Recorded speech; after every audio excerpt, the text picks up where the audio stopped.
Hello everyone, welcome back to my channel. आप लोग जैसे पहले से ही जानते हो कि मैं अभी कुछ दिनों पहले ही executive assistant in GST department join किया हूँ। तो मैंने हैदराबाद जोन मुझे मिला था सीजीएल 2022 एग्ज़ाम से, और अभी करंट टाइम पे मैं हैदराबाद जोन से लोन बेसिस पे नासिम पालासमुद्रम में पोस्टेड हूँ।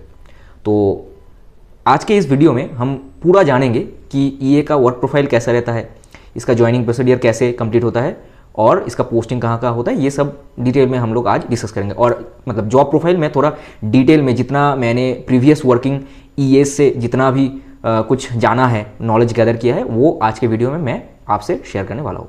तो चलिए शुरू करते हैं। मैंने काफ़ी पॉइंट्स लिख दिए हैं ताकि सभी को जिन लोगों का भी पहला जॉब है, जैसे कि 2023 में भी बहुत सारे लोग अभी ईए को भरेंगे आई थिंक सो, तो उनको एक आइडिया लग जाएगा। जो लोग पहली बार जॉब में आ रहे हैं, एकदम पहली बार, कोई भी उन्होंने कभी प्राइवेट में भी नौकरी नहीं किया, गवर्नमेंट में भी नौकरी नहीं किया, तो उनके लिए ये वीडियो एक मार्गदर्शन रहेगा कि कैसे आपको प्रोसीड करना है। ठीक है, तो शुरू से शुरू करते हैं। ठीक है, जैसे पहले ज्वाइनिंग प्रोसीजर पे बात कर लेते हैं। ठीक है, तो देखो आपको जोन एलोकेशन हो जाने के बाद कुछ दिनों बाद, जब आपका डीवी कंप्लीट हो जाता है, डीवी कंप्लीट हो जाने के कुछ दिन बाद आपको ऑफर ऑफ अपॉइंटमेंट भेज दिया जाता है। ठीक है, यूजुअली ये 15 से 20 दिन के अंदर ही आ जाता है। ठीक है, अगर ऐसा होता है कि आपके मंथ के शुरू में ही डीवी हो गया और उसी मंथ में लास्ट में रोजगार मेला है, तो फिर आपको रोजगार मेले में भी, अगर डिपार्टमेंट चाहते हैं तो रोजगार मेले में भी अपॉइंटमेंट दे सकते हैं। ठीक है, तो अगर आप रोजगार मेला अटेंड करोगे तो उसी दिन आपको उसी डिपार्टमेंट के किसी मिनिस्टर वगैरह से, सेंट्रल मिनिस्टर वगैरह से आपको अपॉइंटमेंट लेटर मिल जाएगा। और अगर आप रोजगार मेला अटेंड नहीं करते हो तो फिर आपको मेल पे भेज दिया जाता है उसी दिन या फिर नेक्स्ट वर्किंग डे पे। ठीक है, तो ये हो गया, ऑफर ऑफ अपॉइंटमेंट आपका रिसीव हो गया। उसके बाद नेक्स्ट डे से ऑफर ऑफ अपॉइंटमेंट, अगर आपका मान लो आज 20 नवंबर है, तो आपको अगर 20 नवंबर को ऑफर ऑफ अपॉइंटमेंट आपको रिसीव हो गया है मेल पे या फिर रोजगार मेल के माध्यम से, तो आप नेक्स्ट डे से ज्वाइन कर सकते हो। ठीक है, और कितने दिन तक आप एलिजिबल रहते हो? 1 महीने के लिए। ठीक है, 1 महीने आपको टाइम दिया जाता है कि 1 महीने के अंदर आप ज्वाइन करो। लेकिन आप एक्सटेंशन के लिए भी अप्लाई कर सकते हो। उसके लिए आपको प्रॉपर रीजन दिखा के सीसीए सेक्शन या फिर एस्टैब्लिशमेंट सेक्शन, जहां से आपका ऑफर अपॉइंटमेंट आ रहा है, उसी को रिप्लाई करना होगा कि ऐसे ऐसे कुछ रीजंस है जिसके वजह से मैं एक्सटेंशन लेना चाहता हूँ। तो आपको यूजुअली ज़्यादातर डिपार्टमेंट्स में 3 महीने का एक्सटेंशन इजीली मिल जाता है। कोई दिक्कत नहीं होता उसमें। अगर कोई मेडिकल इमरजेंसी वगैरह है तो फिर शायद ज़्यादा का भी मिल सकता है, लेकिन यूजुअली 3 मंथ से ज़्यादा ये लोग नहीं देते हैं। सीजीएल के थ्रू से जो भी जॉब लेते हैं हम लोग, उनमें यूजुअली मैक्सिमम एक्सटेंशन पीरियड 3 महीने के ही हम ले सकते हैं। ठीक है, तो इसके अंदर अगर आप ज्वाइन कर लोगे तो आप ज्वाइन कर लिया। अभी बात करते हैं ज्वाइनिंग डे के बारे में। ठीक है, तो आपको ऑफर ऑफ अपॉइंटमेंट इशू हो गया, उसके बाद आप पहुंच गए ज्वाइनिंग करने। जिस दिन आप ज्वाइनिंग करने जाओगे, सबसे पहले आपका कोई ना कोई रिपोर्टिंग ऑफिसर होगा। ठीक है, जैसे कि सीसीए सेक्शन या फिर एस्टैब्लिशमेंट सेक्शन, ये सब वगैरह में जो भी मैडम होंगे या फिर सर होंगे, सुपरिटेंडेंट ज़्यादातर होते हैं, तो उनको ही आपको सबसे पहले जाके रिपोर्ट करना है कि मैम मैं ज्वाइनिंग के लिए आया हूँ। फिर उसके बाद वो लोग ज्वाइनिंग के टाइम पे एक आपको ज्वाइनिंग रिपोर्ट पकड़ाएंगे। ठीक है, एक डॉक्यूमेंट।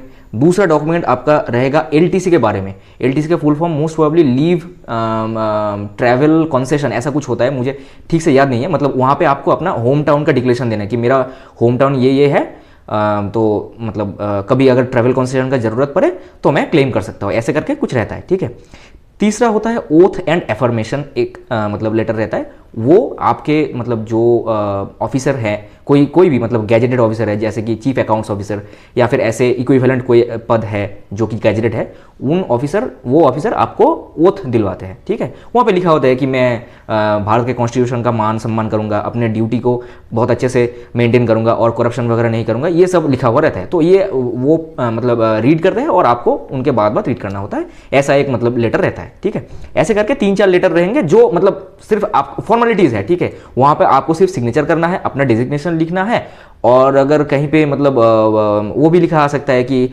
आपका रोल नंबर क्या था या फिर ऐसा कुछ, ये सब होता है। ठीक है, और हाँ, एक और होता है ज्वाइनिंग रिपोर्ट। जब वो लोग देंगे आपको ज्वाइनिंग रिपोर्ट नाम का जो डॉक्यूमेंट है, ठीक है, वो जब आपके हाथ में देंगे, तब वो एक बार आपके पास से ओरिजिनल डॉक्यूमेंट्स फिर से एक बार चेक करने के लिए मांग सकते हैं। ठीक है, कि आपके जो ओरिजिनल डॉक्यूमेंट्स एक बार फिर से शो कर दो, क्योंकि आपको तो डीबी हो गया है, तभी उन्होंने फोटोकॉपी वगैरह जमा करवा ली है।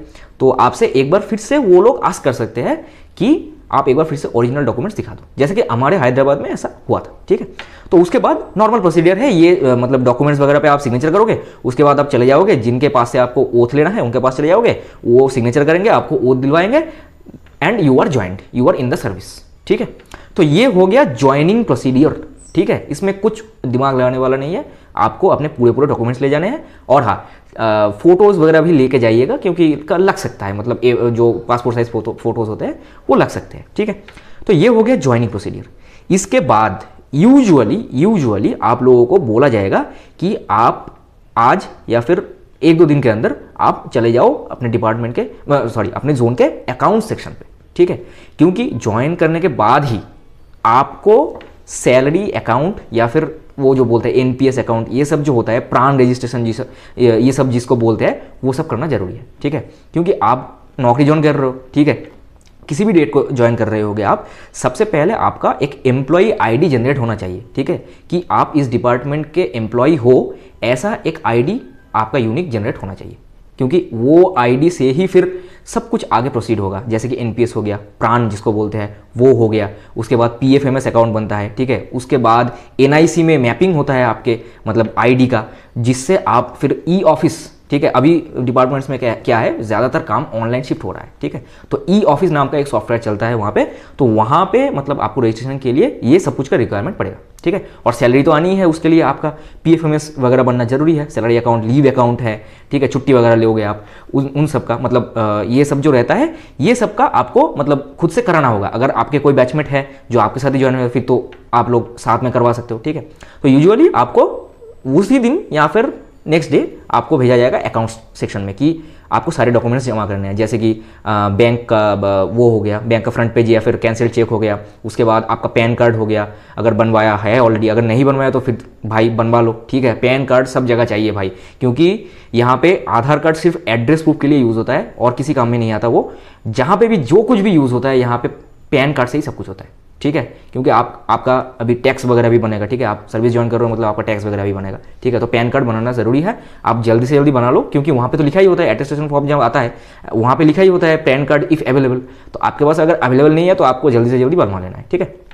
तो फिर आप चले जाते हो, फिर मैं जो बोल रहा था कि आप अकाउंट सेक्शन में चले जाते हो, वहाँ पे डॉक्यूमेंट्स जमा करवाते हो, किसके लिए, मेनली एनपीएस के लिए। एनपीएस के लिए जो भी डॉक्यूमेंट्स आप जमा करवा रहे हो वही सारे डॉक्यूमेंट्स आपका सैलरी अकाउंट खोलने में और बाकी सब चीज़ में, मतलब जो भी आपका अकाउंट से रिलेटेड काम है सब कुछ में वही चल जाएगा, ठीक है। जैसे कि आपको 2 फोटोज़ मतलब लगेंगे वहाँ पे, और आपका सिग्नेचर लगेगा, आपका आधार कार्ड का जेरॉक्स लगेगा, आपका पैन कार्ड का फोटोकॉपी लगेगा, उसके बाद आई थिंक उसके बाद कुछ और भी डॉक्यूमेंट्स लगते हैं, जैसे कि हाँ एक और चीज़ लगता है, जैसे कि आपका गवर्नमेंट मेल आईडी, ठीक है, गवर्नमेंट मेल आईडी भी चाहिए होता है ड्यूरिंग प्राण रजिस्ट्रेशन और एनपीएस रजिस्ट्रेशन, ठीक है। तो गवर्नमेंट मेल आईडी उसके बारे में मैं बात करता हूँ थोड़ी देर में, हाँ।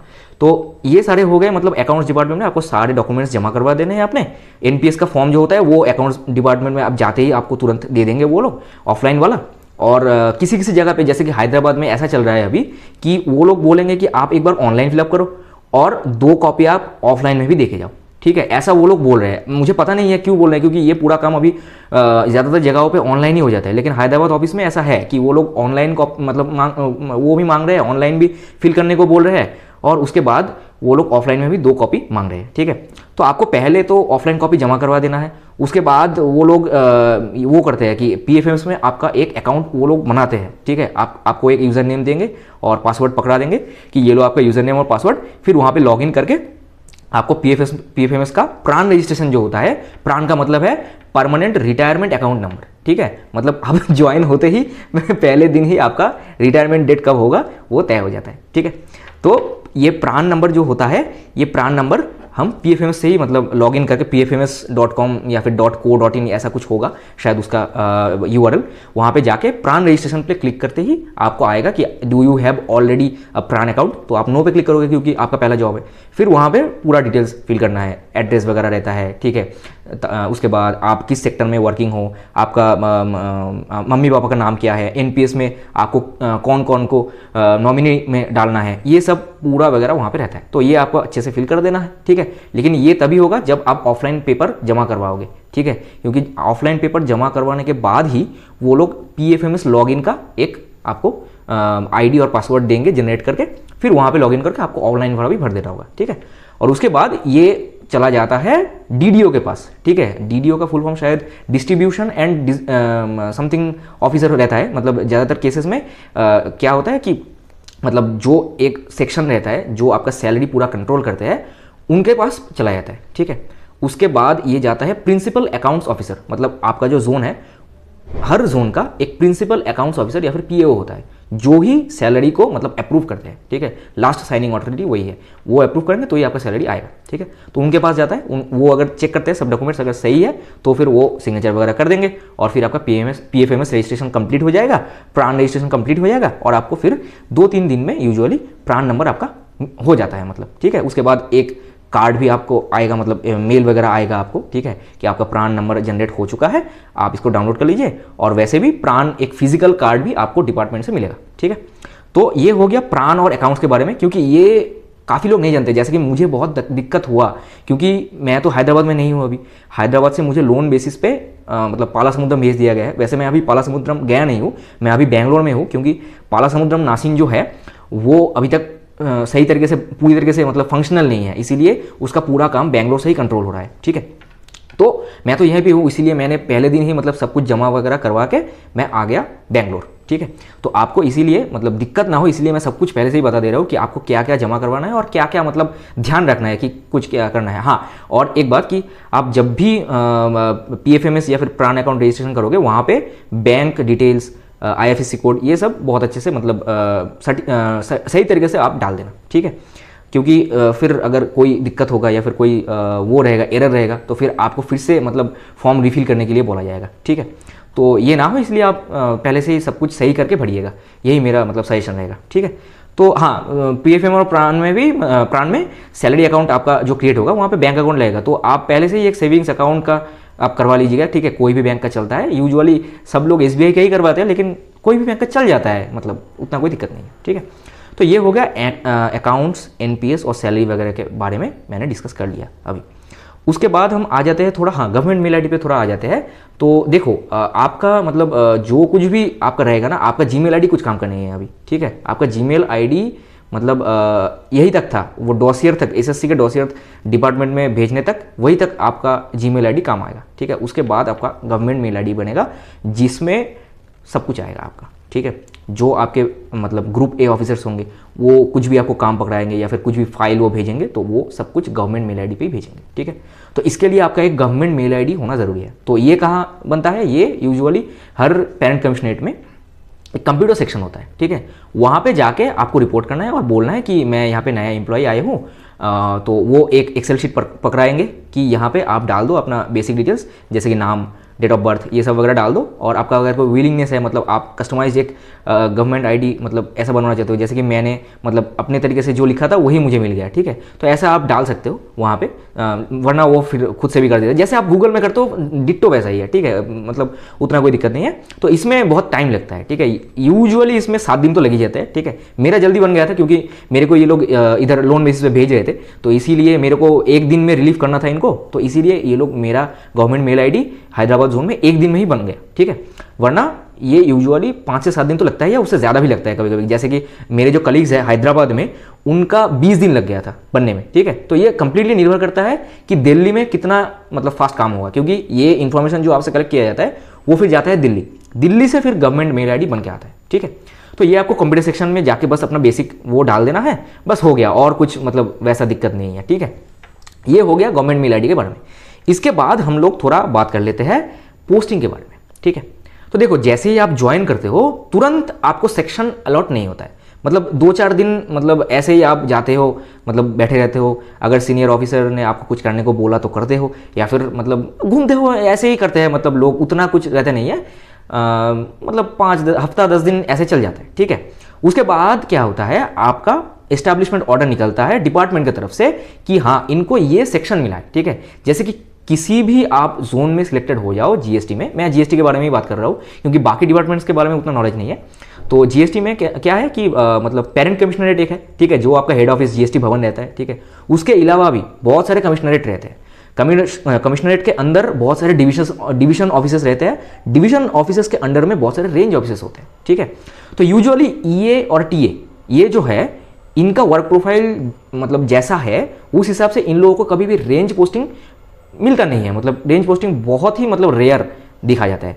ज़्यादातर केसेस में आप या तो हेडक्वार्टर्स में रहोगे या फिर कोई कमिश्नरेट में रहोगे या फिर आपको डाला जाएगा किसी डिवीजन ऑफिस में, ठीक है। इतना ही होता है, मतलब रेंज ऑफिस में पोस्टिंग नहीं होता है यूजुअली, ठीक है। किसी किसी जोन में होता होगा। हैदराबाद में मैंने तो नहीं सुना है कि रेंज ऑफिस में कोई पोस्टेड है, ठीक है। मैंने मतलब जितना सुना है उसी से मैं बता रहा हूँ, ठीक है। तो आपको फिर मतलब ये आपके हाथ में नहीं रहता है किस सेक्शन में आपका अलॉटमेंट होगा, ये आपके हाथ में कुछ भी नहीं है, ठीक है। अगर ऐसा है कि जिस सेक्शन में आप पहली बार मतलब वो मैं जो बोल रहा था कि 5-7 दिन आपको ऐसे ही मतलब बैठे रहना है या फिर कोई अगर काम दिया तो करना है, तो वो जो कोई काम है वो आपको जो ऑफिसर दे रहे हैं वो जिस सेक्शन में है वहाँ पे आपको उन ऑफिसर को अगर आप पसंद आ गए तो फिर आपको मिल सकता है। वो अगर रिकमेंड कर दे कि ये बंदा अच्छा काम करता है या फिर ये बंदी अच्छी काम करती है मेरे लिए, तो इसको ये काम सीख गया है तो मेरे अंडर ही मैं इसको रखना चाहता हूँ, ठीक है। ऐसा अगर रिकमेंडेशन कर दे तो फिर आपको मिल सकता है, लेकिन ये आपके हाथ में नहीं रहता है, ये एकदम रैंडम होता है, ठीक है। तो अभी इसके भी ऊपर थोड़ा बात कर लेते हैं और वर्क प्रोफाइल के भी ऊपर बात कर लेते हैं। तो देखो बहुत सारे कमिश्नरेट में बहुत सारे सेक्शंस होते हैं, ठीक है। हर जॉब में, ये आप जिस भी जॉब में जाओगे हर जॉब में ही ऑलमोस्ट ऐसा है, ठीक है। कैसे कैसे सेक्शन रहते हैं? एक रहता है एडमिनिस्ट्रेशन सेक्शन, ठीक है, जिसको एडमिन बोलते हैं हम, ठीक है। एक रहता है अकाउंट सेक्शन, ठीक है। एक रहता है सीसीए सेक्शन, एक है एस्टैब्लिशमेंट सेक्शन, एक है सीसीओ सेक्शन शायद, ठीक है। मतलब सीसीओ सेक्शन के अंदर ही मतलब बहुत सारे काम होता है। एक और हो सकता है ट्रेनिंग सेल सेक्शन, ठीक है। ऐसे करके बहुत सारे सेक्शंस रह सकते हैं, ठीक है। तो यूजुअली इतने, और हाँ एक और रहता है कैट सेक्शन, CAT, जिसका फुल फॉर्म आप लोग जानते होंगे, central administrative tribunal, I think, जो लीगल मतलब वो पार्ट है, सेक्शन है, ठीक है। ये सब वगैरह रहता है। तो इनमें से किसी भी सेक्शन में आपका पोस्टिंग होता है, ठीक है। और जो भी सेक्शन आपको मिलता है वहाँ पे कुछ वर्क सिमिलर रहेंगे, कुछ वर्क डिफरेंट रहेंगे। जैसे कि मैं एक एक करके बात करता हूँ, ठीक है। जैसे कि पहला हो गया एडमिनिस्ट्रेशन सेक्शन, ठीक है। अगर आपको एडमिनिस्ट्रेशन सेक्शन मतलब पोस्टिंग हुआ आपका, अलॉट हुआ आपका, तो फिर आपको क्या काम करना पड़ेगा? आपको यूजुअली जो भी एम्प्लॉयज़ नए ज्वाइन हो रहे हैं उनका पूरा रिपोर्ट वगैरह तैयार करना, ज्वाइनिंग रिपोर्ट वगैरह या फिर ऐसा कुछ, ये सब कुछ करना पड़ सकता है। आपको उनका सर्विस बुक वगैरह अपडेट करना पड़ सकता है। आपको उनका लीव अकाउंट वगैरह मैनेज करना पड़ सकता है कि किसको कब लीव चाहिए, उनका लीव एप्लीकेशन जमा करना और फिर वो हायर ऑफिसर के पास भेजना, ये सब करना पड़ सकता है, ठीक है। एडमिन सेक्शन में बहुत सारे काम होते हैं, ठीक है। बहुत ही ज़्यादा वास्ट सेक्शन है ये, लेकिन काम मतलब ऐसा है कि मतलब आपको डेस्क पे रह के ही आप सब सारे काम करोगे, ठीक है। तो एडमिन सेक्शन में ये सब वगैरह ही काम रहता है, सर्विस बुक, उसके बाद हो गया ज्वाइनिंग रिपोर्ट वगैरह, या फिर बहुत सारे और भी मतलब काम होते हैं, ठीक है। मैं मतलब एडमिन सेक्शन में पोस्टेड नहीं हूँ, इसलिए पूरे काम नहीं जानता, जितना जितना जानता हूँ मैं उतना बता दे रहा हूँ, ठीक है। तो उसके बाद आगे आ जाते हैं हम फिर अकाउंट सेक्शन पे, ठीक है। तो अकाउंट्स नाम से ही मतलब आप समझ गए होंगे कि यहाँ पे सब सैलरी वगैरह बनना या फिर कोई भी डिपार्टमेंट में कुछ भी परचेस हो रहा है, ठीक है, उसका प्रॉपर बिल वगैरह बनाना, सैंक्शन ऑर्डर मतलब वो करना, तैयार करना, उसके बाद वो फिर पुटअप करना पड़ता है, ठीक है। ई ऑफिस जो मैंने आपको मतलब शुरू में ही बोला है, तो ई ऑफिस में वो पुटअप करना होता है कि आपका जो हायर ऑफिशियल है वहाँ आपको पुटअप करना होगा। अकाउंट्स डिपार्टमेंट मतलब अकाउंट्स डिपार्टमेंट आपका अकाउंट्स ऑफिसर या फिर चीफ अकाउंट्स ऑफिसर यही आपके सीनियर रहेंगे, ठीक है। तो आप कुछ भी बिल बनाओगे, कुछ भी नोट शीट बनाओगे, कुछ भी वर्कशीट बनाओगे, कुछ भी लेटर ड्राफ्ट करोगे, वो एक बार पहले आपको अपने सीनियर ऑफिसर को दिखाना होगा। जैसे कि पहले क्या होता था, ऑफलाइन में आप कुछ लेटर लिख लिए या फिर ऐसा कुछ कर लिए, फिर उनको जाके दिखाना पड़ता है, वो फिर मतलब करेक्शन करते थे, ऐसा कुछ होता था, ठीक है। लेकिन ई ऑफिस में क्या है, आप पहले ही मतलब रफ वर्क कर लो, ठीक है, रफ वर्क में लिख लो सब कुछ, फिर आप उनको दिखा लो ऑफिसर को, फिर वो जो करेक्शन करना है कर देंगे अगर, उसके बाद फाइनल जो रेडी हो गया वही एग्जैक्ट आपको ई ऑफिस में डालना है। ई ऑफिस में डल जाने के बाद वहां पे एडिट का कोई ऑप्शन नहीं है, ठीक है। तो इसीलिए जो कुछ भी आप करो पहले आप रफ वर्क कर लो, उसके बाद पुटअप करो, ठीक है। तो ये पुटअप वगैरह सब सेक्शंस में ही रहते हैं, ठीक है। ऐसा कोई नहीं है कि अकाउंट्स में ही सिर्फ रहता है। तो मैं जैसे कि अभी नासिन बेंगलोर में जैसे हूँ मैं अभी, तो मैं अकाउंट्स डिपार्टमेंट में ही मतलब अकाउंट्स सेक्शन में ही थोड़ा थोड़ा काम सीख रहा था मैं अपने कॉलीग से।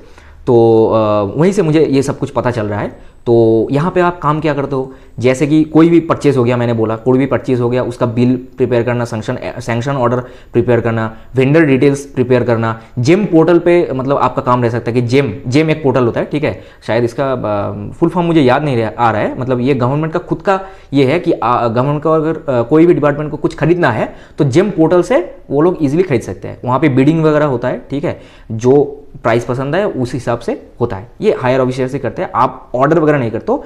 आप क्या करते हो, इन ऑर्डर्स का जो बिल है वो आप बनाते हो और उसके बाद वहाँ पे सिग्नेचर वगैरह सीईओ सर या फिर मैडम करते हैं। ये सब आपका काम रहता है, ठीक है। उसके बाद क्या हो गया, ट्रैवल अलाउंस जो होता है टीए, ठीक है, उसका भी रीएम्बर्समेंट जो होता है, उसका वर्कशीट, नोटशीट और एप्लीकेशन वगैरह जमा करना सही से, सब कुछ अकाउंट नंबर वगैरह चेक करना, ये सब आपको भरना होगा, ठीक है। उसके बाद शायद और भी कुछ रिपोर्ट्स वगैरह होते हैं, ठीक है, जो मतलब बिल्स रिलेटेड रिपोर्ट वगैरह, ठीक है, ये सबको आपको मतलब सही से अरेंज करना है। उनको फिर सीईओ मतलब सर या मैडम जो भी है उनके पास लेके जाना है, उनका सिग्नेचर वगैरह, वो अगर कुछ बोले कि यहाँ पे करेक्शन करना है ऐसा कुछ, ये सब काम आपको रहेगा। और कभी कभी आपको टाइपिंग भी करना हो सकता है, कुछ भी, मतलब ज़्यादातर केसेस में क्या होता है कि ड्राफ्ट ऑलरेडी मतलब पड़ा होता है, कोई भी पुराना एम्प्लॉय जो है वो पहले से ही ड्राफ्ट बना कर रखता है, ठीक है, और उसी पे आप एड करते हो। बस कभी कभी आपको नया भी बनाने का ज़रूरत पड़ सकता है, ठीक है। ऐसे करके मतलब अकाउंट सेक्शन में पूरा ही आपका बिल्स वगैरह से रिलेटेड काम रहेगा। और अकाउंट सेक्शन में एक सेक्शन ऐसा भी रहता है जो सैलरी वगैरह मतलब देखते हैं, वहाँ पे भी आप मतलब लग सकते हो एज एन एग्जीक्यूटिव असिस्टेंट, ठीक है। वहाँ पे भी आपका वही रहेगा कि एनपीएस के लिए जो लोग नए एम्प्लॉय आ रहे हैं उनका एनपीएस वगैरह का फॉर्म आपको ठीक से भरना है, ऐसे करना है, ऐसा मतलब उन लोगों को समझा देना है, ये सब मतलब आपको करना रहेगा, ठीक है। ये हो गया अकाउंट्स डिपार्टमेंट का मतलब थोड़ा थोड़ा एनालिसिस, ठीक है।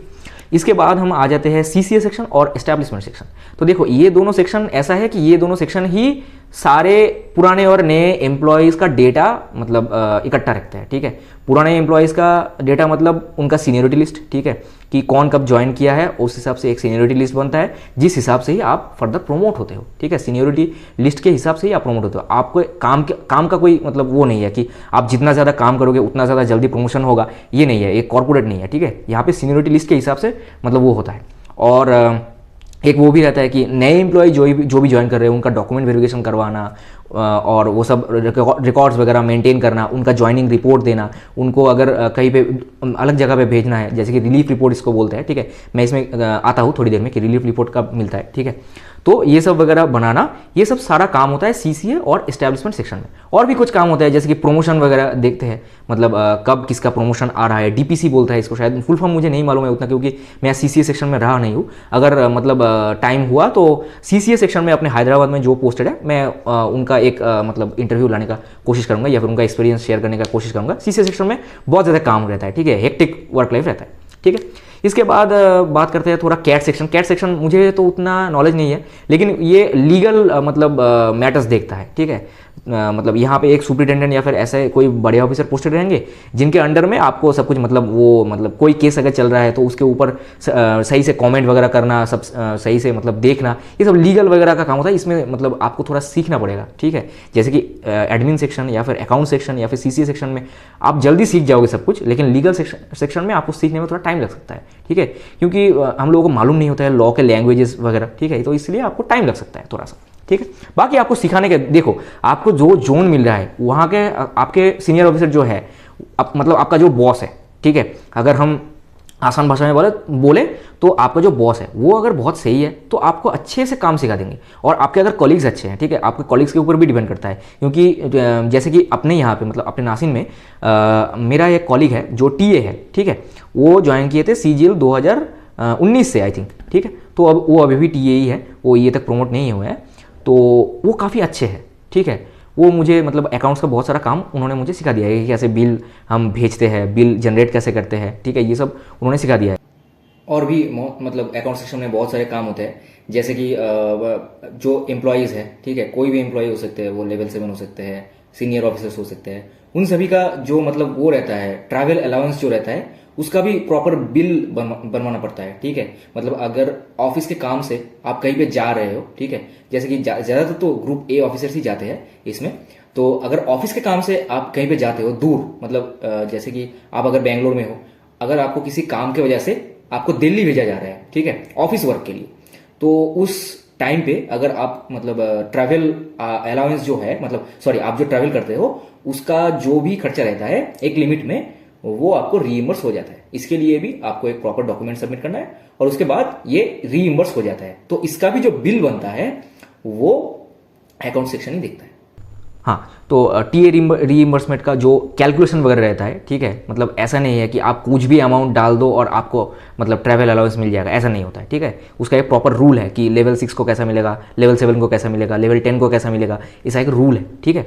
उसी हिसाब से आपको मतलब वो प्रिपेयर करना होता है। तो वो वगैरह का काम हो गया, ये सब आपको मतलब मेरे को उन्होंने ही सिखाया है, ठीक है। तो अगर आपके कॉलीग अच्छे हैं तो फिर आपको काम सिखा देगा, ठीक है। अगर आपके बॉस अच्छे हैं तो भी आपको काम सिखा देगा। जैसे कि हैदराबाद में मैं देख रहा था कि मेरा एक कॉलीग है, उसको एक सुपरिटेंडेंट सर है, वो काम सिखा रहे थे कि ऐसे फाइल ओपन होता है, फाइल आपको कैसे मेंटेन करना है प्रॉपर ऑर्डर में। आपको फिर मतलब वो रहता है फाइल, मतलब गवर्नमेंट में ऐसा होता है कि रिकॉर्ड्स रहता है एक, ठीक है, कि यहाँ पे ये फाइल केप्ट है, ये स्टॉक फाइल है या फिर स्टिक फाइल है या फिर बहुत सारे फाइल्स होते हैं, ठीक है। मैं मुझे भी उतना मतलब मालूम नहीं पड़ा है अभी तक, ठीक है।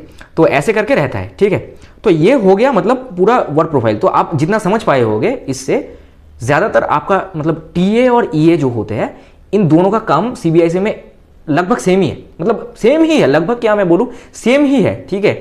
बस ये है कि आप टीए से ऊपर हो और कुछ भी नहीं है, ठीक है। आपको काम टीए से ही सीखना पड़ेगा क्योंकि वो लोग बहुत सारे साल से लगे होते हैं, ठीक है। अगर कोई नया टीए आ रहा है फिर तो मतलब अलग बात है, लेकिन बहुत सारे लोग ऐसे होते हैं कि जो लोग टीए में बहुत साल से वर्किंग है या फिर ईए अभी अभी बने हैं ओटीआर की वजह से, जैसे कि 2015 वाले जो टीएस है वो अभी अभी बने हैं ओटीआर की वजह से, वन टाइम रिलैक्सेशन उनको मिला है, ठीक है, इसलिए वो लोग ईए बन गए हैं।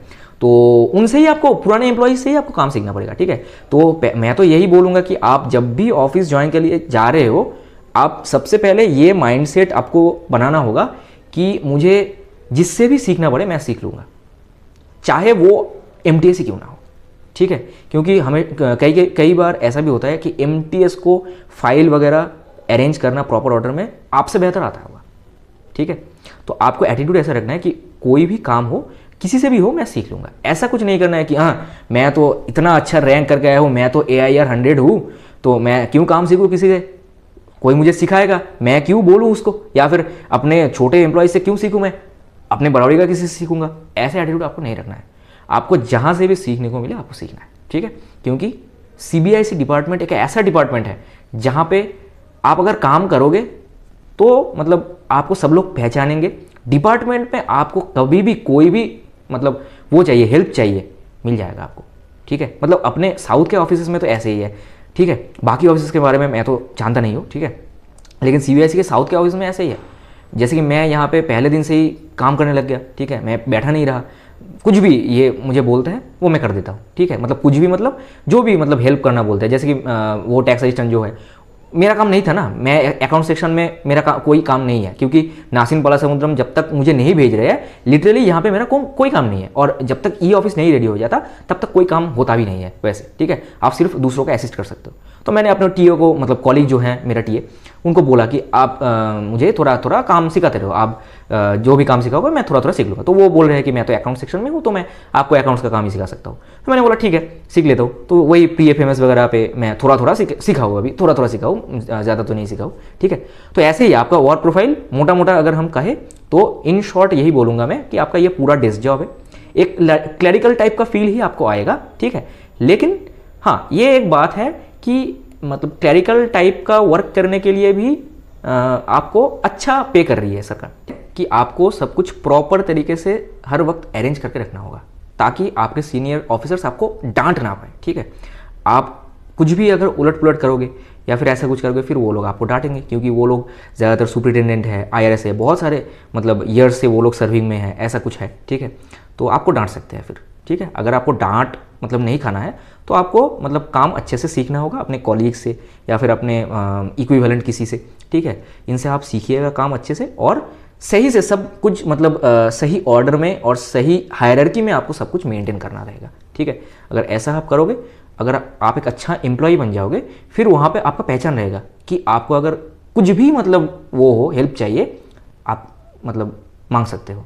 जैसे कि कभी कभी ऐसा होता है कि मतलब आपको किसी पर्टिकुलर जगह पे पोस्टिंग चाहिए, ठीक है, तो मतलब आपको दे देते हैं फिर, क्योंकि आप एक अच्छा इमेज बना चुके हो वहाँ पे कि हाँ ये बंदा अच्छा है, ये बंदा काम करता है, अगर आप मतलब ऐसा करोगे कि एकदम ही काम नहीं करते हो आप, फिर आपको कुछ भी इज्जत नहीं मिलेगा। हाँ, आपको पैसा मिल जाएगा, क्योंकि ये तो मतलब सरकार दे रही है आपको, वो तो नहीं दे रही, मतलब आपका ऑफिस तो नहीं दे रहा, आपको सरकार दे रही है पैसा। तो सरकार तो क्या जाने कौन काम अच्छे से कर रहा है कौन नहीं कर रहा है, ठीक है। लेकिन आपको पैसा मिलेगा, लेकिन डिपार्टमेंट में आपका कुछ वो रहेगा नहीं, आपसे कोई बात भी नहीं करेगा, ऐसा रहेगा, ठीक है। तो आपको मतलब जो काम सौंपा जाएगा उसको आप अच्छे तरीके से करो, और हाँ, ओवरवर्क भी मत करो, ठीक है। जितना काम आपको सौंपा जा रहा है उतना ही करो, ठीक है। अगर आप ओवरवर्क करने लग गए, फिर आपको फिर मतलब ऐसा हो सकता है कि वो लोग मतलब ज़्यादा ही काम देने लग गए, फिर कि ये बंदा तो बहुत सही काम करता है, कुछ भी दे दो इसको, ये तो कर लेता है। फिर आपको पता चला कि मतलब ऑफिस का जो काम 3 लोगों का है वो अकेले आपको करना पड़ रहा है। ऐसा भी आपको नहीं करना है, आपको अपना प्रॉपर काम करना है, ठीक है। और ऐसा नहीं करना है कि मतलब सब मिस अरेंज तरीके से जो भी आप करो, ठीक है। अगर आपने कोई लेटर वगैरह टाइप किया, उसका आप एक ड्राफ्ट अपने फोल्डर का मतलब वो बनाओ और वहाँ पे सेव करके रख लो। तब बल्कि मतलब जब भी आपका वो रहेगा कि ऐसा मैंने ऑलरेडी सेव किया रखा है, ऐसा आपको हो जाना चाहिए, ठीक है। मतलब मैं ये समझाने का कोशिश कर रहा हूँ कि आप जो भी फाइल वगैरह बनाते हो उसको आप एक फोल्डर में सेव करके रख लो, ताकि फ्यूचर में जब भी आप वो उस पर्टिकुलर टाइप के काम का ज़रूरत पड़े आपको जल्दी से मिल जाए, ठीक है। वरना बार बार टाइपिंग करने आपका भी मतलब दिमाग खराब होगा, आपके सीनियर भी आप पे प्रेशर देंगे कि ये तो मतलब थोड़ा एकदम वो काम है, जल्दी से हो जाना चाहिए, लेकिन आपको टाइम लग रहा है क्योंकि आप बार बार टाइप कर रहे हो। तो ये सब नहीं होना चाहिए, आप एक प्रॉपर फोल्डर वगैरह बना के वहाँ पे सब कुछ सेव करके रख लो, फिर मस्त एकदम काम करते रहो, ठीक है। तो यही हो गया मतलब वर्क प्रोफाइल। ऐसा ही है वर्क प्रोफाइल, डेस्क जॉब है, पूरा ही क्लरिकल टाइप का आपको फीलिंग आएगा। लेकिन ये है कि आप अगर एक्सपेक्टेशन पहले से ही मतलब मेरा वीडियो देखने के बाद अगर आप सब कुछ समझ रहे हो कि कैसे काम वगैरह होता है या फिर क्या काम करना होगा आपको, ये अगर आप एक्सेप्ट कर पाते हो तो फिर आप मतलब एंजॉय करोगे। जैसे कि मैं अभी नासिक में पोस्टेड हूँ, जितना भी वर्क मुझे मिल रहा है मैं उस सबसे मतलब सेटिस्फाइड हूँ, ठीक है। तो यही हुआ मतलब वर्क प्रोफाइल वगैरह। और हाँ, लास्ट मैं एक बात करना चाहूँगा कि पोस्टिंग वगैरह और कमिश्नरेट वगैरह चेंज वगैरह का बारे में मैं बात करना चाहूँगा थोड़ा। जैसे कि देख लो अभी मतलब जीएसटी में ऐसा है कि इन लोगों ने क्या बोल सकते हैं हम इसको, स्टेट में जो चेंज रहता है मतलब ट्रांसफ़र पॉलिसी जो है वो इन्होंने बंद कर दिया है। आईसीटी या फिर ऐसा कुछ बोलते हैं शायद इसको। मतलब आपका एक बार हैदराबाद जोन में, जैसे कि मेरा हैदराबाद है, ठीक है, आपका जिस जोन में सिलेक्शन हो गया उस जोन के ऑफिसेज में आपको घुमाएंगे, ठीक है। उस जोन के अंडर में जो कोई भी ऑफिसेज आता है वहाँ पे ही आपको घुमाएंगे, ठीक है। आप अदर स्टेट या फिर अपना होम स्टेट नहीं चूज़ कर सकते, ठीक है। अगर आपको होम स्टेट मिल गया है तो फिर तो बहुत बढ़िया है, ठीक है। तो ऐसा में क्या रहता है कि जो जोन में आप सिलेक्टेड हो रहे हो वहाँ पे बहुत सारे ऑफिसेस होते हैं, ठीक है। ऐसा नहीं है कि आपको हमेशा हेडक्वार्टर में ही मतलब पोस्ट रखेंगे, ऐसा कुछ भी नहीं है। आपको मतलब कहीं भी भेज सकते हैं, ठीक है। उसके अंडर में जितने भी मतलब ऑफिसेस आते हैं उस पर्टिकुलर हेडक्वार्टर के अंदर में, वहाँ पे कहीं पे भी आपका पोस्टिंग हो सकता है, ठीक है। तो यूजुअली मैंने जैसे बताया कि रेंज ऑफिसेस में आपका पोस्टिंग नहीं होता है। यूजुअली रेंज ऑफिसेस में यूजुअली इंस्पेक्टर्स और सुपरिटेंडेंट लोग जाते हैं, ठीक है। आपका पोस्टिंग हेडक्वार्टर में हो सकता है, आपका पोस्टिंग कमिश्नरेट ऑफिसेस में हो सकता है, और आपका डिवीजन ऑफिस में भी शायद हो सकता है पोस्टिंग, ठीक है। तो और कमिश्नरेट ऑफिस में भी मतलब बहुत सारे मतलब विभाग है, डिवीजन है, जैसे कि ऑडिट 1, ऑडिट 2, अपील्स, ऐसे करके बहुत सारे मतलब डिविजन्स रह सकते हैं, ठीक है। तो ये सब में भी आपका पोस्टिंग लग सकता है। और वहाँ पे भी जितने भी इतने कमिश्नरेट जो बोल रहा हूँ ऑफिसेस, वहाँ पे मोस्टली मैंने जो सेक्शंस बताए लगभग इतना ही सेक्शंस होता है। बल्कि किसी ऑफिस में ऐसा भी हो सकता है कि 2-3 सेक्शन का काम मतलब एक साथ हो रहा है, ठीक है। जैसे कि अपने नासिक बेंगलोर में यहाँ पे एडमिनिस्ट्रेशन और अकाउंट्स दोनों का अलग अलग सेक्शन नहीं है, दोनों का सेक्शन एक ही साथ है, ठीक है। मतलब अकाउंट्स वाले ही एडमिन सेक्शन का जो ज्वाइनिंग रिपोर्ट बनाना या फिर ऐसा कुछ जो रहता है काम वो करते हैं, ठीक है। तो यही हो गया पूरा मतलब जॉब प्रोफाइल या फिर वर्क प्रोफाइल, जो भी आप कह लो। टैक्स असिस्टेंट अगर कोई है आपके नोन में, उनसे आप पूछ लो कि क्या काम रहता है, वो जो बताएंगे यही बताएंगे, ठीक है। और आपका यही काम होगा। एग्जीक्यूटिव असिस्टेंट में भी ऐसा नहीं है कि आप इंस्पेक्टर के मतलब बराबर हो गए क्योंकि ये लेवल 6 पोस्ट है तो आप एडिशनल इंस्पेक्टर हो गए, ऐसे कुछ नहीं है भाई, ठीक है। असिस्टेंट हो आप असिस्टेंट ही हो, आपका काम है मतलब आपके जो हायर ऑफिशियल्स है उनको हेल्प करना। असिस्टेंट आपका नाम है, उनको असिस्ट करना ही आपका हेल्प है, सॉरी काम है, ठीक है। मतलब आपके एसी हो गए, सुपरिटेंडेंट हो गए, इनका असिस्टेंट के तरीके से ही आप काम करते हो। लेकिन वो नहीं है कि आपको कुछ भी करवा लेंगे वो लोग, ऐसा नहीं है, कुछ भी नहीं करवाएंगे, मतलब जो आपका विलिंग है, ठीक है। मतलब अगर आप कोई काम मतलब आपको आता नहीं है तो आप मतलब ये भी बोल सकते हो कि सर ये मुझे नहीं आता। जैसे कि शुरू शुरू में आपको अगर वर्ड चलाना नहीं आता, एक्सेल चलाना नहीं आता, तो आप बोल सकते हो सर मैं किसी को सिखाने बोल दीजिए मेरे को, फिर मैं कर सकता हूँ, लेकिन मैं तो जानता नहीं हूँ एक्सेल का काम या फिर ऐसा कुछ, तो मुझे आता नहीं है, किसी को सिखाने को बोल दो फिर मैं कर लूँगा। ऐसा आप बोल सकते हो, ऐसा आप बोल सकते हो, कोई दिक्कत नहीं है उसमें, ठीक है। तो यही रहता है, ठीक है। और भी कुछ मैं अगर मिस कर रहा हूँ तो नेक्स्ट वीडियो जो मैं करूँगा उसमें कवर कर लूँगा, ठीक है। इस वीडियो में मैंने ज्वाइनिंग प्रोसीड्योर बताया, ज्वाइनिंग प्रोसीड्योर हो जाने के बाद कैसे आपका अकाउंट बनाना है, NPS, salary, PFMS, leave account, ठीक है, ये सब का कैसे मतलब करना है वो आपको बता दिया मैंने। पोस्टिंग कैसे होता है वो बता दिया, और वर्क प्रोफाइल कैसा है वो भी मैंने मतलब जितना मेरे नॉलेज में जितना अभी तक आया है वो मैंने आपको बता दिया है, ठीक है। फर्दर आप लोगों का अगर कोई भी क्वेश्चन रहता है तो आप लोग मुझे बेझिझक बोल सकते हो कमेंट सेक्शन में। मैं जितना भी इंफॉर्मेशन गैदर कर पाता हूँ उतना कोशिश करूँगा। और नेक्स्ट मतलब मैं काफ़ी वीडियोस प्लान कर रहा हूँ, एक मतलब ऑनेस्ट जॉब प्रोफाइल टाइप का एक मैं सीरीज़ प्लान कर रहा हूँ। जैसे कि मैंने एग्जीक्यूटिव असिस्टेंट या फिर टैक्स असिस्टेंट, कुछ भी बोल लो आप, ठीक है, टैक्स असिस्टेंट का ही सीनियर है हम, ठीक है, तो टैक्स असिस्टेंट और ईए का काम सेम ही है। तो इनका एक एकदम मतलब वो रॉ या फिर ऑनेस्ट जो जॉब प्रोफाइल है वो मैंने आप तक पहुँचाने का मतलब कोशिश किया है, ठीक है। जैसे कि मतलब काफ़ी सारे लोग हैं जो मिसलीड करते हैं, ठीक है, जो एक फेक मोटिवेशन आपको देते हैं कि ऐसा हो जाएगा वैसा हो जाएगा, जीएसटी में आप ये लग गए वो लग गए। आपको अपना एक्सपेक्टेशन लो रखना है, हमेशा लो रखना है।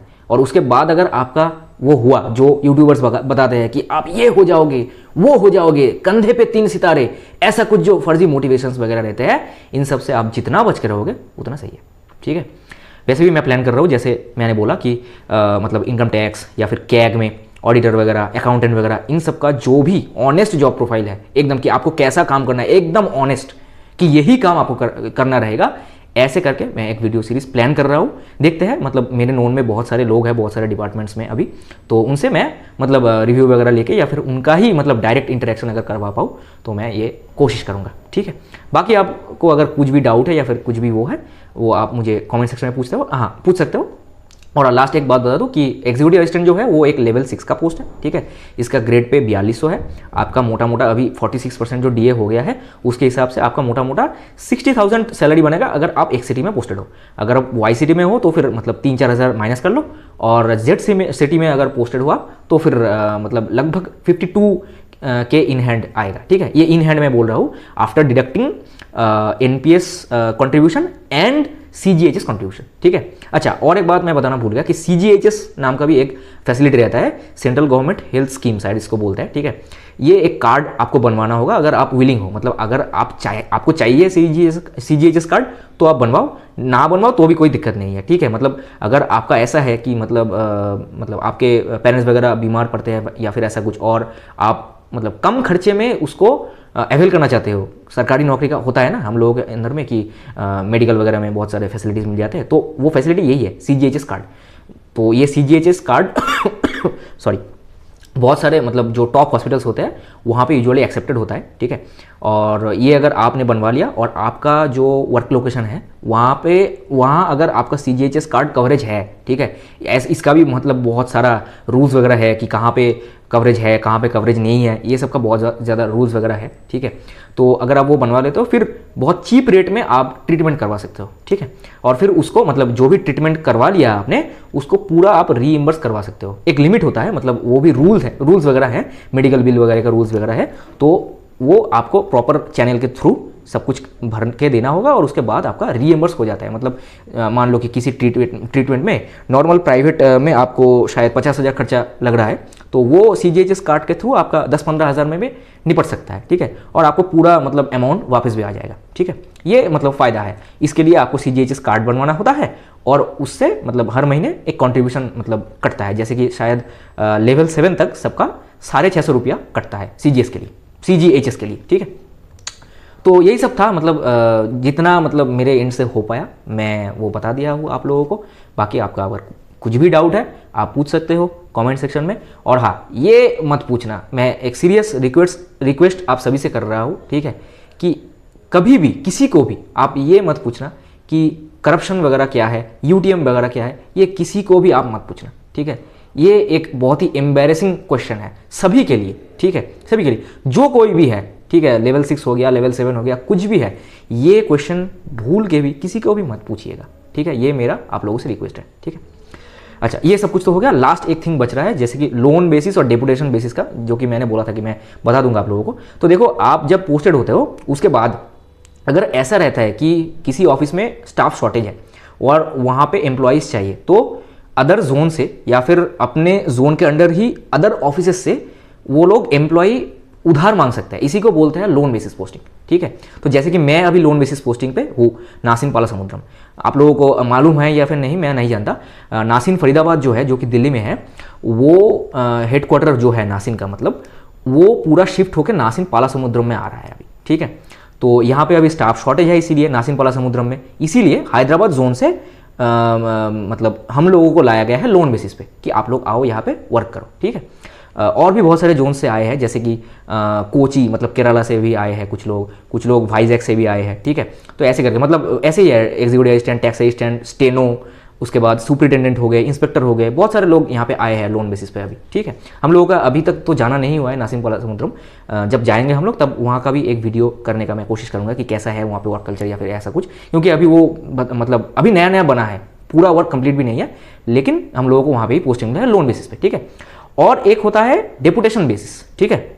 अच्छा हाँ, लोन बेसिस और डेपुटेशन बेसिस दोनों ही आपके ऊपर मतलब वो नहीं है कि फोर्सफुल, ठीक है, आपके ऊपर फोर्सफुल नहीं रहता है। आपका अगर इच्छा है तो आप जा सकते हो, ऐसा ही रहता है, ठीक है। कोई अगर विलिंगनेस डालता है कि मैं यहाँ पे मतलब वर्क कर करके बोर हो रहा हूँ, तो मुझे किसी और जोन में वर्क करना है, तो ऐसे करके आप लोन बेसिस या फिर डेपुटेशन बेसिस पे जा सकते हो। तो डेपुटेशन बेसिस भी ऐसा ही होता है, मतलब लोन जैसा ही होता है, ठीक है। इसका एक प्रॉपर वैकेंसी वगैरह निकलता है। शायद मैं सुन रहा था अपने मतलब कुछ लोग डेपुटेशन पे भी यहाँ पे आए हैं नासिन पालासमुद्रम में, तो उनसे मैं पूछ रहा था, तो उन्होंने बताया कि मतलब मार्च अप्रैल के करीब वैकेंसी निकलता है, ठीक है। सीबीआईसी ओल्ड सीबीआईसी जो वेबसाइट है, वहाँ पे डिपार्टमेंटल ऑफिसर्स सेक्शन पे अगर आप जाओगे तो वहाँ पे ही मतलब डेपुटेशन बेसिस का कुछ तो नोटिफिकेशन निकलता है। वहाँ पे किसी जोन में अगर वैकेंसी होगा तो वहाँ पे जो ग्रेड में वैकेंसी होगा, टैक्स असिस्टेंट हो गया, एग्जीक्यूटिव हो गया, इंस्पेक्टर हो गया, तब आप डेपुटेशन के लिए जा सकते हो। तो चाहे लोन बेसिस हो गया या फिर चाहे डेपुटेशन बेसिस हो गया, दोनों में आपका मतलब टेन्योर 2 साल का रहता है मैक्सिमम, ठीक है। 2 साल तक आप जिस भी जोन में जाते हो वहाँ पे आपको 2 साल तक मतलब रहना पड़ेगा, ठीक है। और अगर मतलब आप एक्सटेंड करना चाहते हो इसको तो फिर 1 साल का एक्सटेंशन भी मिल जाता है, लेकिन वो डिपेंड करता है कि आपके रिपोर्टिंग ऑफिसर जो है उनको आपका काम पसंद आ रहा है या फिर नहीं, ठीक है। अगर वो सेटिस्फाइड नहीं है तो आपको फिर वापस भेज देंगे वो, ठीक है, कि ये तो कुछ काम का नहीं है, ठीक है। ऐसे करके रहता है। तो यही हो गया लोन बेसिस पोस्टिंग और deputation basis posting. Usually new joinees को लोन बेसिस पे नहीं भेजते हैं, लेकिन मतलब हैदराबाद में हम लोगों को भेज दिया है, मतलब अपना थोड़ा लक खराब है।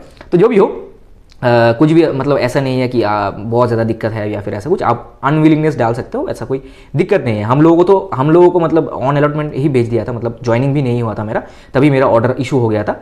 तो मैंने हैदराबाद ऑफिस में फ़ोन करके सुना था, तो उन्होंने बोला था कि नहीं आपको जाना ही होगा क्योंकि और कोई नहीं जाना चाह रहे हैं, ठीक है। तो जो भी हो मतलब वैसा कुछ दिक्कत नहीं है यहाँ पे, मतलब लाइफ तो उतना ज़्यादा कुछ वैसा नहीं कट रहा है कि मतलब एकदम ही बेकार है या फिर ऐसा कुछ अभी तक के लिए। अभी पालासमुद्रम जब जाएंगे प्रॉपर, अभी तो बेंगलोर में है हम, ठीक है, तो पालासमुद्रम जब जाएंगे वहाँ का एक्सपीरियंस भी मैं शेयर करने का कोशिश करूँगा, ठीक। और एक लास्ट बात आप लोगों को मैं बताना चाहूँगा कि बहुत सारे लोग पूछते हैं कि वर्क लाइफ मतलब हेक्टिक रहता है या फिर पढ़ने वगैरह का टाइम मिल जाता है, ऐसा कुछ रहता है। तो देखो मेरा मानना है ऑफिस में मतलब पढ़ने का माहौल नहीं रहता है, ठीक है। ऑफिस में आप नहीं पढ़ सकते। हाँ, आप अगर ऑफिस के लाइब्रेरी में जा रहे हो या फिर वहाँ पे जाके पढ़ाई कर रहे हो या फिर ऐसा कुछ है तो फिर ठीक है, वहाँ पे शांति रहती है तो आप वहाँ पे पढ़ाई कर सकते हो। लेकिन ऐसा है कि आपका मतलब जो काम रहेगा वो आपके सेक्शन के ऊपर डिपेंड करेगा, आपका कौन सा सेक्शन मिल रहा है। जैसे कि एडमिन सेक्शन अगर मिल गया आपको तो आपको पढ़ने का टाइम नहीं मिलेगा, ठीक है। अकाउंट सेक्शन अगर मिल गया तो वहाँ पे पढ़ने का टाइम मिल सकता है, ठीक है, क्योंकि अकाउंट सेक्शन में बहुत सारे लोग होते हैं, ठीक है, एक एक का अलग अलग काम रहता है, हर मतलब व्यक्ति कोई अलग बिल बनाता है, ठीक है। तो ऐसा सेक्शन अगर मिल गया आपको तो फिर हल्का है, आपका काम जल्दी निपट गया, फिर आप पढ़ाई कर सकते हो, ठीक है। लेकिन मेरे ख्याल से ऑफिस में पढ़ाई नहीं हो पाता है, ठीक है। और वैसे भी आपका जॉब 10 to 5 है या फिर 6 है, ठीक है, 10 बजे से 6 बजे तक। ये आपके रिपोर्टिंग ऑफिसर के ऊपर डिपेंड करता है कि आपका कितना मतलब वर्किंग आवर रहेगा, ठीक है। तो हेक्टिक आप बोल भी सकते हो, कोई सेक्शन हेक्टिक है, कोई सेक्शन हेक्टिक नहीं है। किसी पर्टिकुलर सीजन में सभी को हेक्टिक वर्क करना पड़ सकता है, और कभी कभी आप लोग कुछ भी काम नहीं कर रहे हो, शायद दिन में मुश्किल से 1 घंटा काम कर रहे हो, ऐसा भी हो सकता है, ठीक है। तो ये फुल्ली डिपेंड करता है आपके सेक्शन के ऊपर और आपके जो रिपोर्टिंग ऑफिसर है और आपके जो बॉस है उनके ऊपर सब कुछ डिपेंड करता है। ठीक है, तो ऐसा कुछ मत समझिएगा कि मतलब सारे जगहों पे सब कुछ सेम है, बिल्कुल नहीं है। हर जोन में ये डिफरेंट होगा, हर सेक्शन में ये डिफरेंट होगा। और बाकी तो हो गया, मतलब ठीक है। देखो मैं एकदम रॉ वीडियोस बना रहा हूँ, ठीक है, मतलब वैसा कुछ नहीं है कि स्क्रिप्टिंग वगैरह कर लिया या फिर ऐसा कुछ कर लिया, एडिटिंग वगैरह कर लिया, ये कर लिया, वो कर लिया, इन सब वीडियोस में कुछ नहीं रखा है। ठीक है, आपको ऐसे ही रॉ वीडियोस में ही सबसे ज़्यादा यूजफुल इन्फॉर्मेशंस मिलेंगे। ठीक है, जो किसी का भी चैनल है ऐसा जहाँ पे वो ऐसे इंटरेक्शन करता है, वो चैनल हमेशा आप फॉलो किया कीजिए, क्योंकि वहाँ पे आपको ऑनेस्ट चीज़ें पता लगेंगे। ठीक है, और काफ़ी हिडन डिटेल्स भी पता लग जाएंगे आपको। ठीक है, तो यही सारे हो गए, मतलब जितना भी था यहाँ पे, मतलब जो भी था पोस्टिंग वगैरह और वर्क प्रोफाइल से रिलेटेड, मैंने डाउट्स क्लियर करने का कोशिश किया, क्योंकि बहुत सारे लोग मुझे टेलीग्राम वगैरह पे मैसेज करते रहते हैं। तो मतलब इसीलिए मैंने सोचा कि एक वीडियो बना देते हैं, क्योंकि मैं अभी 3 वीक हो गया वर्किंग हूँ यहाँ पे, तो उस हिसाब से मैंने बोला, मतलब जो भी मेरा एक्सपीरियंस रखा, जो भी मैंने बाकी जो ईएज टीएज है उनसे जो भी सीखा, उनसे जो भी मतलब एक्सपीरियंस गैदर किया, उसी हिसाब से मैं ये वीडियो बना रहा हूँ। ठीक है, अगर आपका कोई भी क्वेश्चन है आप नीचे डाल दो कमेंट सेक्शन में, नेक्स्ट वीडियो में इसको कवर कर लेंगे। ठीक है, नमस्ते और जय हिंद।